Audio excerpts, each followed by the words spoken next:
So for this one, we're going to talk about Tulane University buses and how they're buying 5 electric shuttle buses. Tulane received 750,000 from the Department of Energy for renewable energy to increase or to start increasing their shuttle buses with renewable energies. So they partner up with, I think it was Alliance Bus Group Energy, and they would over the next 3 years they would start to roll out 5 electric buses, and they're gonna start collecting numbers from it. Um, they're gonna start doing the operating performance and the cost, and they're gonna see how that really impacts their whole culture that's going on over there.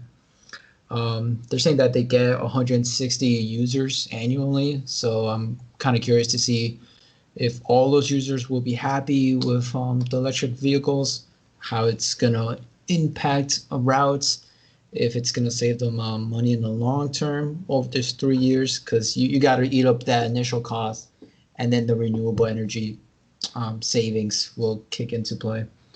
So I'm curious to see about their numbers on that. I totally agree with you. The technology is going to be a great research process for other states, and it will be really helpful to know the data that they collect from uh, this uh, this model, and this is also going to help a lot of students that are going to be using this shuttle bus go from one place to another in an electrified vehicle, which is reducing the carbon footprint with the university helping uh, it state the goals, and it's also going to create a lot of a business for locally that they are creating the charging stations, and um, they're also like they're doing 5 right now,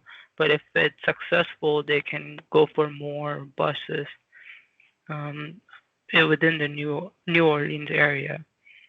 And this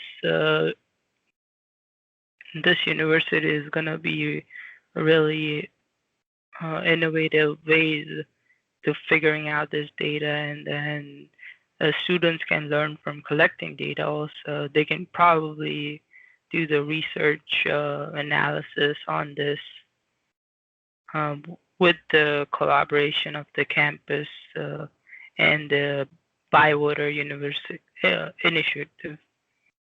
So I think uh, overall this is a really nice energy plan for that university, and uh, will be really helpful for the students. Yeah, and this really looks to be the ideal case for an electrified vehicle. You have a shuttle bus like going around campus. It's a shorter route, so range is not as critical. It's a lot of stop and go driving, so regenerative braking will help regain some of the energy put into motion to help extend the range. There's a lot of downtime, like at night when the shuttle bus, no classes are scheduled. There's no reason for the bus to be running. There's plenty of time to be charging. A larger university would have the infrastructure, like to have that much power be brought in to charge even a large bus rapidly.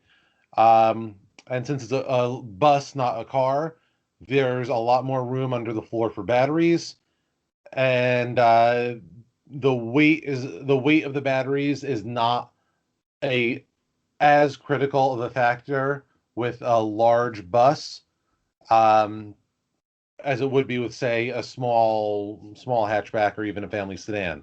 The the per, you know an extra 2,000 to 3,000 pounds for a bus really doesn't matter too much. The percentage of weight increase is not that much. So, for 150,000 a bus, this seems to be a great move, a great way to progress in reducing the amount of fossil fuels used just by students commuting.